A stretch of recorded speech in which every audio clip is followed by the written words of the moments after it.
भारतीय hockey team ने हाल में नीदरलैंड को हराया, बेल्जियम को हराया, ऑस्ट्रेलिया को बराबरी पर रोका और उससे काफी उम्मीदें जगी क्योंकि FIH प्रो हॉकी लीग में भारतीय टीम को चौथा स्थान हासिल हुआ।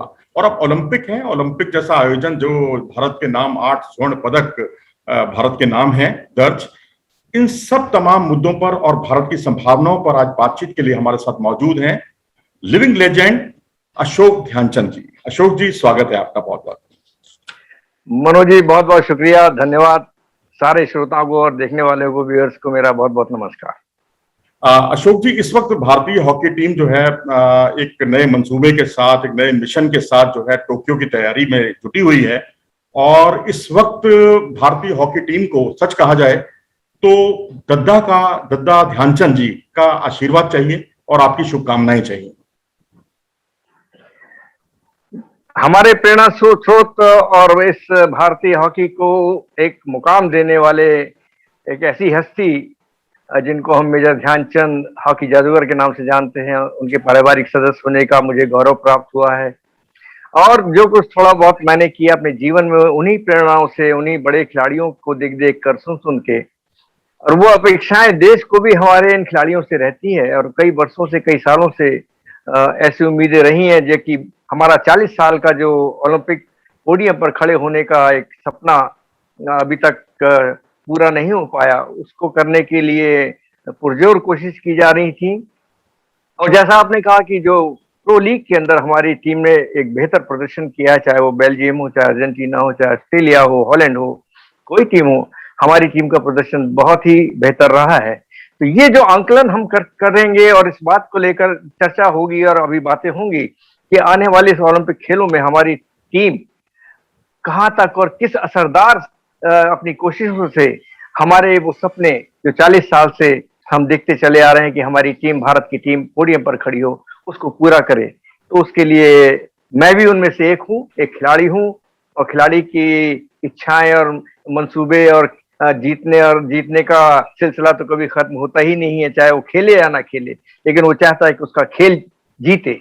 और हॉकी हमारा एक राष्ट्रीय खेल नहीं बल्कि ऐसा खेल है जिसने हमको, हमारे देश को एक ऐसा गौरव प्राप्त किया कि 8 गोल्ड मेडल उस पुरानी हॉकी ने हासिल किए हैं। अशोक जी, रियो ओलंपिक में जितने प्लेयर्स थे, भारतीय हॉकी टीम की 8वां स्थान रहा था भारतीय हॉकी टीम का, और उसमें 4 प्लेयर जो हैं इस बार भी मौजूद हैं, लेकिन पूरी की पूरी टीम बदल दी गई है। इसे आप अनुभवहीनता कहेंगे या नया जोश? नहीं, ये ना भूले कि ये हॉकी इंडिया ने जब से हमारी बागडोर संभाली है तो उनके पन्नों में, उनके किताब, उनके इसके अंदर, टीम के अंदर वो लड़के रहे जो रियो ओलंपिक में खेले हैं। तो उम्र का तकाजा जरूर होता है कहीं ना कहीं, और ये बदलाव तो निरंतर एक प्रक्रिया ऐसी है जो जारी रहती है जब तक हम लोग खेलते रहेंगे, जब तक हॉकी जिंदा रहेगी, जब तक खेल जिंदा रहेगा। तो ये प्रक्रिया तो बदलती रहेगी। हाँ, क्योंकि आज की मॉडर्न हॉकी में मैं दिमाग को तो शामिल करता ही हूँ, लेकिन आज शारीरिक जो बल है वो नंबर 1 पर आ गया है। यदि आप 110%, 120%, 150% फिट हैं और थोड़ी बहुत कमी टेक्निकली है तो वो मानी जा सकती है। पुरानी हॉकी में हमारा दिमाग काम करता था, हम लोग की कला काम करती थी, शक्ति बल जो है वो उसमें सेकंड हुआ करता था। आज शक्ति बल पहला है। तो उस अगर हम मापदंड को देखें तो हम ये पाएंगे कि ये बदलाव जो टीम ने आए हैं, सिर्फ 4 हमारे पुराने खिलाड़ी इसके अंदर शामिल हैं जो रियो में गए थे। तो हम ये तो टीम निरंतर खेल रही है, हर जगह खेल रहे हैं, चाहे प्रो लीग हो चाहे कहीं हो। तो एक्सपीरियंस का तकाजा अगर हम कहें कि उनके अंदर एक्सपीरियंस कमी है तो वो नहीं है। ये अब बिल्कुल परिपक्व है, मैच्योर है। कोई ऐसा नयापन इस टीम के अंदर या नई पोजीशन पे नया खिलाड़ी ऐसा नहीं है कि नया खिलाड़ी शामिल हुआ है, वही है जो एक लगातार कंटिन्यूटी खेल रहे हैं। वैसे भी अशोक जी, खाली ओलंपिक नहीं, ओलंपिक से पहले भी काफी खिलाड़ी ऐसे हैं जो अन्य अंतर्राष्ट्रीय प्रतियोगिताओं में उतर चुके हैं, तजुर्बा है, तजुर्बे की कमी नहीं है। यहाँ तक कि वीरेंद्र लाकड़ा भी रियो ओलंपिक में घुटने की इंजरी की वजह से भाग नहीं ले पाए थे। अगर हम डिफेंस की बात करें, सबसे पहले हरमनप्रीत सिंह पुराने प्लेयर हैं, रुपिंदर पाल सिंह, ये दोनों पेनल्टी कॉर्नर के एक्सपर्ट हैं, सुरेंद्र कुमार है, रोहिदास हैं और वीरेंद्र लाकड़ा है। डिफेंस के बारे में क्या कहेंगे? हाँ जी, ये टोटल मैच्योर हमारे ये लड़के ऐसे हैं, ये बच्चे ऐसे हैं जो कई वर्षों से खेल रहे हैं और इनके ऊपर भरोसा है। और खासतौर से पेनल्टी कॉर्नर्स जो आज का एक अहम हथियार टीमों का बन चुका है। अगर आप कहें हम लोग वही कहीं ना कहीं बात दिमाग में आ ही जाती कि हम लोग के जमाने में अगर फुल बैक के द्वारा गोल होते थे तो फॉरवर्ड लाइन को गालियां पड़ती थी कि अरे तुम लोग इसलिए यहाँ पर खड़े हो।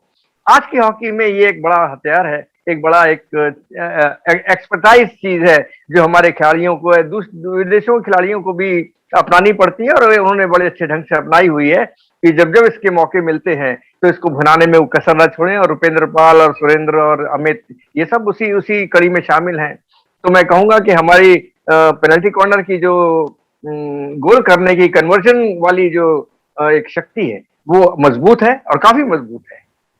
चलिए, आपने तो उम्मीदें जगा दी हैं देशवासियों को ये कहकर कि पेनल्टी कॉर्नर की गेम जो है, हमें तो वो याद आते हैं बॉबलैंडर, जिनको हम नहीं भूल सकते, जिन्होंने अपने दम पर लाहौर वर्ल्ड कप जो है अपनी टीम को जिता दिया था, चैंपियन बना दिया था उन्होंने। हाँ बिल्कुल बिल्कुल, चाहे वो पेनल्टी कॉर्नर क्यों ना, लॉन्ग कॉर्नर क्यों ना हो, लॉन्ग कॉर्नर पे भी उनकी हिटें जाती थी टॉप। तो उस टाइम के हमारी चीजें शामिल थी, आज दूसरी चीजें शामिल हो गई।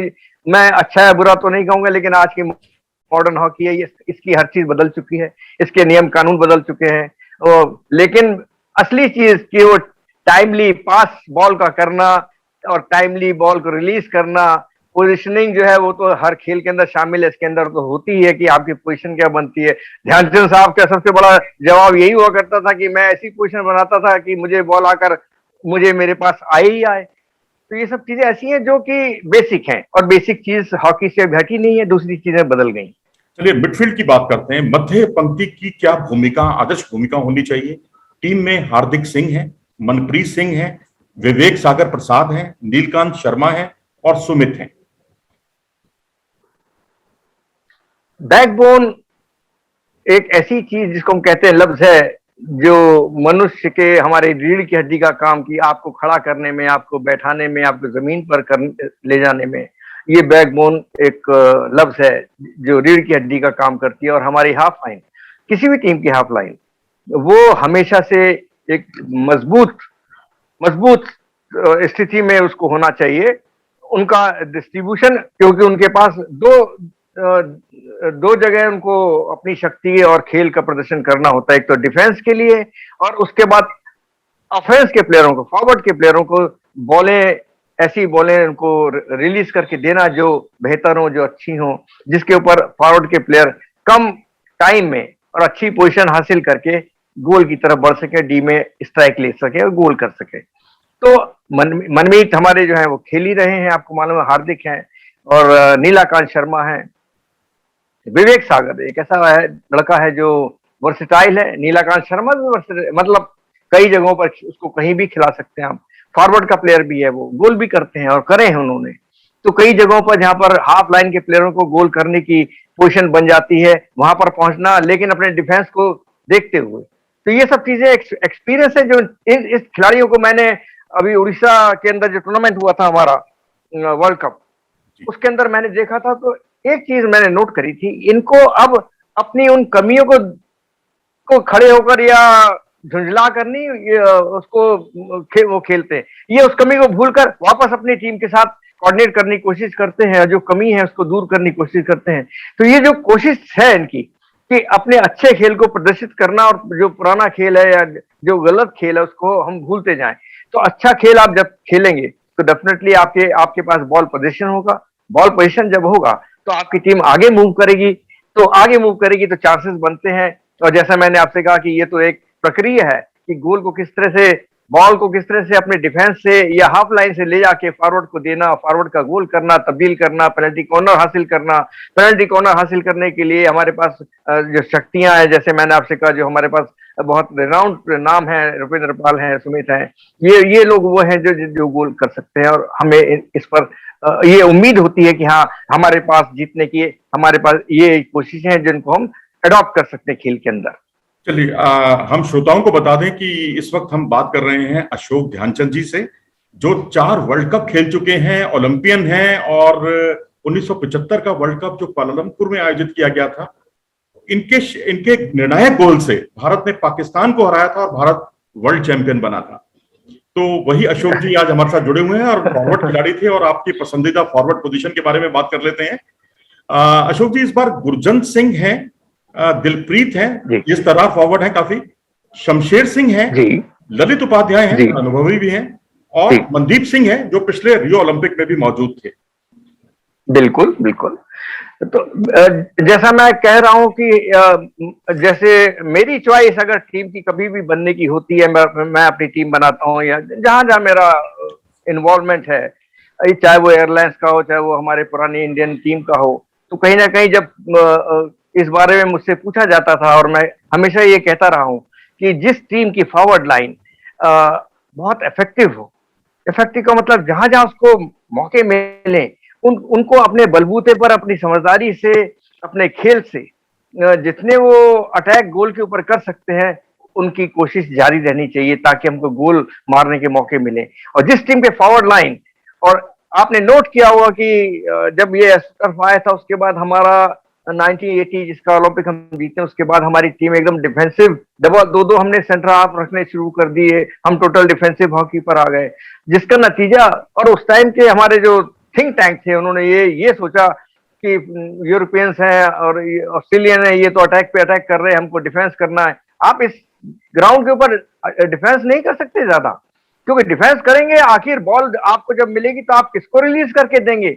अगर आपके फाउलर इतने काबिल नहीं हुए, तेज नहीं हुए, तेज तर्रार जिसको हम कहते हैं, जिनको मौके बनाने का अवसर मिले उसी टाइम गोल कर दे, काउंटर अटैक हमारे हिंदुस्तान टीम, भारतीय पद्धति का एक बहुत महत्वपूर्ण हिस्सा रही है कि काउंटर अटैक कितने सुनियोजित तरीके से आप करते हैं। अगर राइट साइड का अटैक है तो किस तरह से आप बॉल को लेफ्ट हैंड साइड, जो खाली स्थान होता है, खाली जगह होती है, वहां पर फेंक कर, या लेफ्ट हैंड को फेंक कर, लेफ्ट आउट को फेंक कर, फॉरवर्ड लाइन के प्लेयर अटैकर को फेंक कर आप गोल कर देते हैं। ये आपकी चतुराई है, और जो जिस फॉरवर्ड के अंदर चतुराई नहीं है तो वो फॉरवर्ड अच्छा नहीं होता है।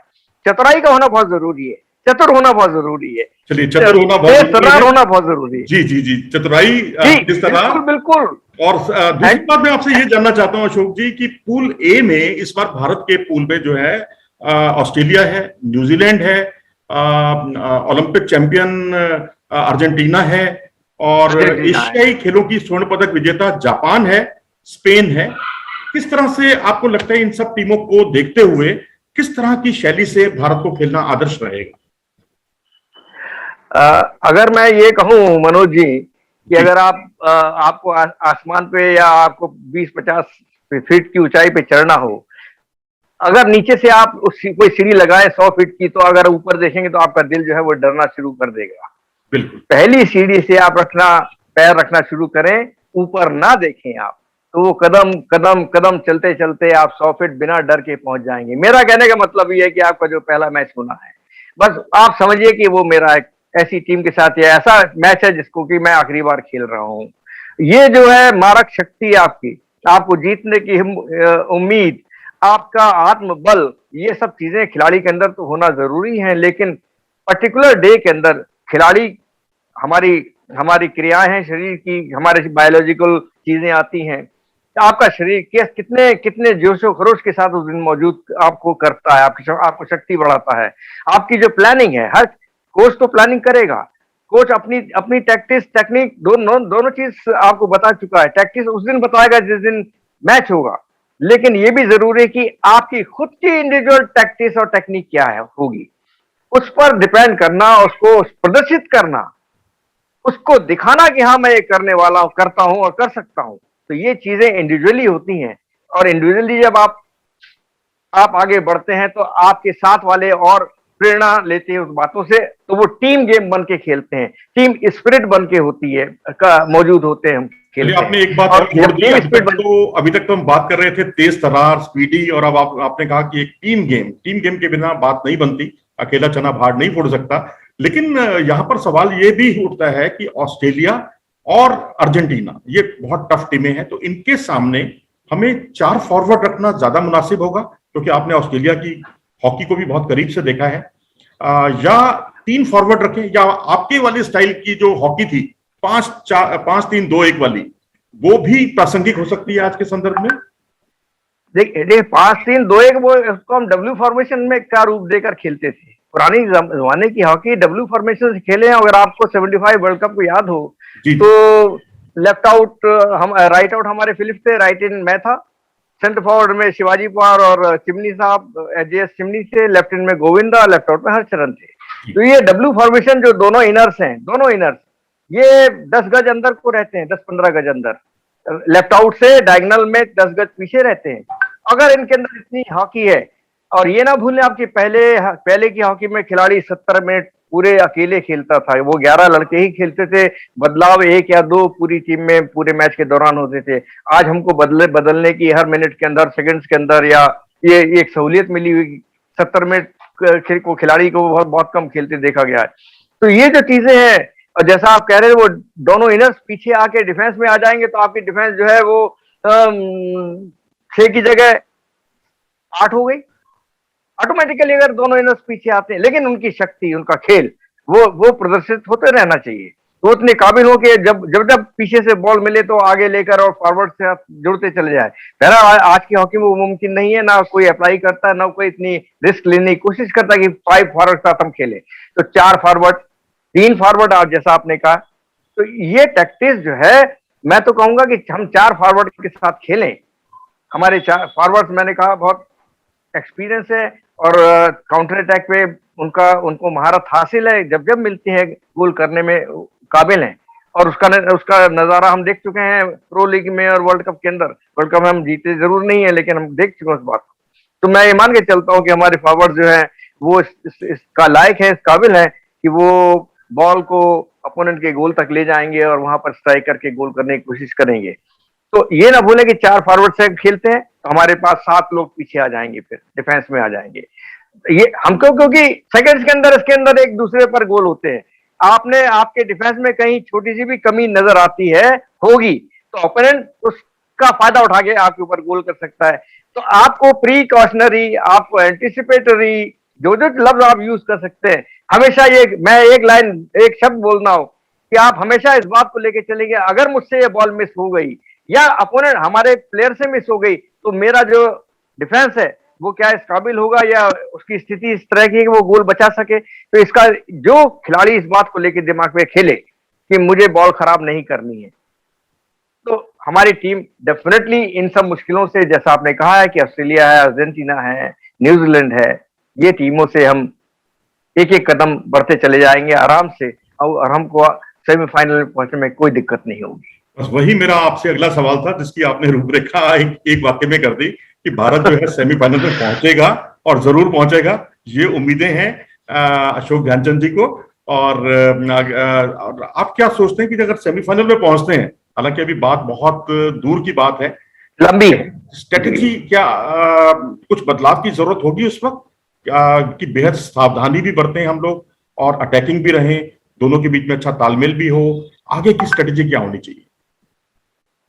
मनोज जी, जैसा मैंने कहा कि ये बड़ा चतुराई वाला खेल है। ये तो जो खिलाड़ी खेलता है तो दिखता है कि बहुत ऐसा ही है, लेकिन जब वो खेलता है तो उसके खेल के अंदर जो निखार आता है, जिसकी आंखें चौकन्नी हो, जिसका खेल के अंदर चौकन्नापन हो, जिसके अंदर बॉल को लेकर एकदम से हिरन की तरह छलांगे मारता आगे जाए, जिसके अंदर विजन अच्छा हो जिस खिलाड़ी के अंदर, तो उनको उन ऐसे खिलाड़ी को रोक पाना बड़ा मुश्किल काम होता है। जिसको पास करने की क्षमताएं हो, जिसके पास सारे स्ट्रोक्स हो, स्ट्रोक्स या बॉल को फेंकने की क्षमताएं हो, तरीके हो, बॉल को रिलीज करने के अच्छे ढंग हो, तो ऐसे खिलाड़ी को आप नहीं रोक सकते, कभी नहीं रोक सकते। और खिलाड़ी निखर के सामने आते, चाहे हमारे हों चाहे विदेशों के हों, कहीं के हों। तो हमारे देश में बड़े बड़े नामी गिरामी खिलाड़ी निकले हैं जिन्होंने अपने खेल से इसी ग्राउंड के ऊपर बड़ा नाम कमाया है। हमारे प्रतिद्वंदी टीम पाकिस्तान के, उनके बेहतरीन खिलाड़ी निकल के गए हैं जिन्होंने बड़े अच्छे अच्छे ढंग से इस खेल को खेला, दिखाया है, लोगों को देखा है। तो उस खेल को खेलने की जरूरत है, और खेलने की हमारे पास लोग और खिलाड़ी मौजूद हैं। तो पर्टिकुलर डे में या पर्टिकुलर मैच के अंदर वो हम खेल क्यों ना खेलें जो हमारी टीम के लिए बेहतर हो, हमारी जीत के लिए बेहतर हो, और हमारी देश के लोगों के आंखें जो हॉकी टीम पर क्यों न, जिनकी लगी रहती हैं कि हॉकी टीम हमारी पोडियम पर पहुंचे और हम मेडल जीतें। तो ये सब चीजें तो तभी आएंगी जब आपके अंदर वो जज्बा पैदा होगा, आपके रोंगटे खड़े होंगे, आपके अंदर खून का बलवाला ऊपर निकल के आए कि मुझे जीतना है, हारना नहीं है, जीतना है। तो अपने अंदर वो जीतने वाली शक्ति सामर्थ्य आप पेश करेंगे तो डेफिनेटली। अब फिर हार जीत दो पहलू हैं, इसको ना भूलें हम।